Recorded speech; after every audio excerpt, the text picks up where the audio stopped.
తిరుమల లడ్డూ కల్తీ నెయ్యిపై స్పందించారు మాజీ మంత్రి బల్లేని శ్రీనివాస్ రెడ్డి. దీనికి సంబంధించిన బ్రేకింగ్ న్యూస్ చూస్తున్నాం. నెయ్యి విషయంలో కల్తీ జరిగిందని మాజీ చైర్మన్ ఒప్పుకున్నారన్నారు బలినేని. కానీ కల్తీకి తనకు సంబంధం లేదని ఆయన చెప్పారన్నారు. పదే పదే లడ్డూ గురించి మాట్లాడి భక్తుల మనోభావాలు దెబ్బతీయొద్దన్నారు బలినేని శ్రీనివాస్ రెడ్డి. తప్పు చేసిన వారిని వెంకటేశ్వర స్వామి వదలరన్నారు. తప్పు చేసిన వారిని సిబిఐ చూసుకుంటుందని అన్నారు.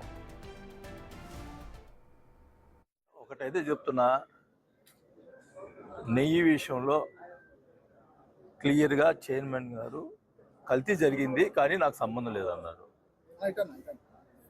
ఎవరైనా కానీ ఇంకా వెంకటేశ్వర స్వామి మనోభావాల్ని దెబ్బతీస్తూ ఉన్నారు. పొద్దు గూగులు దాని గురించి చేసి భక్తులు అందరూ కూడా బాధపడతా ఉన్నారు.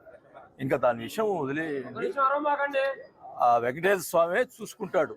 ఎవరు తప్పు చేశారా, ఎవరు ఇది చేశారా, వెంకటేశ్వర స్వామి చూసుకుంటాడు. ఇంకేమనుంటే సిబిఐ చూసుకుంటాడు. ఇంకా అందువరకు నేను చెప్తా ఉన్నా. ఎందుకంటే నేను గమనిస్తా ఉన్నా ప్రతి వారి మనోభావాలు